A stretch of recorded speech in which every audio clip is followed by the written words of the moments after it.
Our journey begins on a planet called Steve. On this planet, everyone is named Steve. The people of Steve are extremely bored. Steve's boss, Steve, calls him into his office. He says, I need your help to entertain the people of Steve. I need you to travel to a planet not named Steve and find this man. His name is Brandon. So Steve set off on its magical journey to a planet not named Steve in search of the one they call Brandon. What's going on, guys? Today we are going to be talking about one of the best movies of our generation, and that is... What the hell? Don't be alarmed. I mean you no harm. I'm looking for Brandon. Okay, what the hell are you? Oh, hey, I'm Steve. I'm from the planet Steve. Steve actually sent me. Are you the Brandon he speaks of? It's actually just Brandon. But your name is Steve from planet Steve, and Steve sent you? Like, is everybody on your planet named Steve? Yes, and I need you to save our planet. We need to be entertained. I'm here to learn about a Hollywood movie called Back to the Future. Have you heard of it? Oh, yeah. I was actually in the middle of making a video about Back to the Future, and then you kind of interrupted it. But let me start at the beginning and kind of tell you how awesome Back to the Future is. And by the way, how come you're only wearing a scarf? So the movie starts off with this teenager named Marty McFly. He's just a normal kid. He plays guitar. He rides a skateboard to school. He's literally late like every single day. But he decides to stop by his old scientist friend's house, Doc Brown. Wait, why is an adult scientist best friends with a teenage boy? We never really asked that question. Alright, so Marty just ends up blowing out the speakers at Doc's place. He receives a phone call from Doc because all the clocks in his shop are going off. So he lets Marty know that his clocks are running slow, his experiment worked, and asks him to meet him at Twin Pines Mall tonight. Now, of course, Marty's running late, so he just runs out and heads to school. And you get this really cool montage of him, like, catching a ride on the back of, like, a Jeep and stuff like that, making his way to school. Now, when he gets there, he learns that Doc has made a time machine out of a DeLorean, which is really super cool because the doors, like, come up like this. He has it inside this van. He's waiting on Marty so he can do this whole dramatic, like, unveiling thing.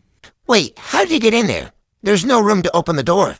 Okay, there's literally a perfect explanation for all this. Like, the car is obviously controlled by remote control, so he got in, drove it into the van, and then shut the door and waited for Marty to show up. But wait, Mike, how would he know Marty would be standing there when the doors are opened? Well, Doc is going over all the features of the DeLorean, and, you know, you have to get it up to 88 miles per hour in order for the flux capacitor to initiate the time travel. Now, to try all this stuff out, he sends his dog Einstein into the future for 1 minute. So let me get this straight. Humans invented time travel, and instead of testing it on government scientists or NASA, he just throws his dog inside? Okay, Steve, it's a movie. A lot of this stuff isn't going to make sense to you, but just for your purposes, let's just say there was a lot of regulations with the government, and it's just best to do this stuff without any paperwork. Okay, so we find out that the time machine actually works. He sends his dog Einie into the future for 1 minute. Marty gets chased by terrorists. Wait. Don't ask. It's complicated, and he ends up getting blasted into 1955. Terrorists? Why are terrorists casually in a family movie about time travel? Again, Steve, it was the 80s. We don't need logic. Doc agreed to build this bomb, and instead he used the petroleum to fuel the time machine. And are you sure that Marty's parents were okay with him being friends with this Doc Brown? I think so. Okay, and when he arrives in 1955, does he blend in? Oh, no. He sticks out like a sore thumb. But he did, while he was there, he did invent skateboarding. He taught Chuck Berry a little bit about rock and roll. And also, too, his mom thinks his name is Calvin Klein. And he kind of, sort of, almost hooks up with his mom. Wait a minute. What? Okay, yeah, his mom gets a crush on him, but it's okay because, like, she doesn't know that that's her son. You know what I mean? So. That's literally the definition of... Okay, don't say it. You're literally, you're making it weird. Okay, so now Marty has to find a way to get back to 1985. So he goes and finds the previous 1955 version of Doc to help him out. So why is the movie called Back to the Future when he spends most of the movie in the past? Because he's trying to get back to 1985, which is his future. So, which is technically his present. So shouldn't the movie be called Back to the Present? Okay, why are you trying to ruin literally everything about this movie for me? It's my favorite movie. Don't ruin it. Okay, well, anyway, Marty accidentally messes up the whole time thing where his dad was supposed to get hit by the car by his grandpa, and then that's how him and his mom fell in love. Well, he pushed his dad out of the way, and then he got hit by the car, so that's kind of how his mom begins to have the crush on him. And so he's looking at this picture of himself and realizing he's starting to fade away because he's now messed with the fate and destiny of his parents. So he's starting to disappear. Why does he not disappear immediately? Like, why is it a slow fade? Like it's a bad software update. You know, you're gonna have to just trust me on this one. That's how the movie is. Stop ruining every moment of this movie for me. Hey, don't be mad at me that your movie has a ton of plot holes. Well, anyway, so he gets his parents to go to this dance called Enchantment on the Sea Dance. This is where his dad stands up to his bully, Biff, and actually punches him. They end up getting together and they kiss, and it kind of saves his whole existence.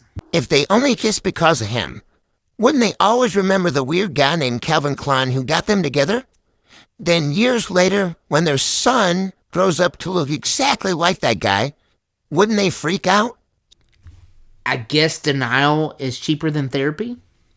Maybe? Now, 1955 Doc figures out a way to get Marty back home. Because there's going to be a lightning strike that hits the clock tower that's going to generate 1.21 gigawatts, enough power to power the DeLorean to send him back to 1985. Whoa, so you're telling me that he knew exactly when and where lightning would strike? Yes. Down to the second of when it was going to happen. So, Marty gets back to 1985. Everything, it's better. Like, his parents are successful now. His house is nicer. It's cleaner. His dad is suddenly has confidence. Actually published a book. So, 1 week of high school trauma therapy turns them into millionaires? Yeah, it's kind of like a butterfly effect where, like, you change one thing in your past and it changes your whole future. Just think of that, but with, like, a DeLorean and time travel. And then as the movie is about to end, Doc shows up in a flying DeLorean, okay, flying, wearing sunglasses, and says that we have to go back to the future to save your son. There's a problem with your son. So Doc kidnaps Marty and Jennifer.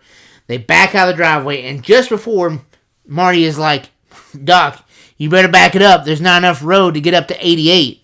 Doc says, roads? Where we're going, we don't need roads. But he still lands on a road. Well, yeah, he had to pick him up. Like, he can't just, like, fly over and pick him up. And it's for, like, dramatic effect, okay? He had to pull into the driveway. And the movie ends with, like, this giant title card saying, to be continued. They made a part 2. And a part 3. But, you know, you're here to just learn about the original, so. Wow. I came here expecting nonsense. But this Back to the Future, it's glorious. Thank you, Brandon. You have not only saved the people from cinematic boredom, but you may have saved my home planet of Steve. It's actually just Brandon. It's not Brandon. But I'm thankful that you flew into my room and knocked over a bunch of shit, and I was able to explain to you the story of Back to the Future, because it's seriously one of my favorite movies of all time, and I know your home planet, Steve, is absolutely going to love it, and you're going to save the day. Steve headed back home because he knew what he had to do. He quickly got to work making his featured film. The townfolk of Steve loved it. Back to the Present, what Steve called it, was a huge hit. Steve was raised up and celebrated for the hero he had become. And that is a story how B for Brandon save the planet Steve. Well, definitely hit the thumbs up button to help him out. Mikey helped me out. And for God's sakes, subscribe. Oh, and also too, let me know down in the comments what other movies I should take back to my home planet of Steve. Hey, if you want to watch another video, click here. If you want to subscribe, click over here. As always, thanks for watching, guys.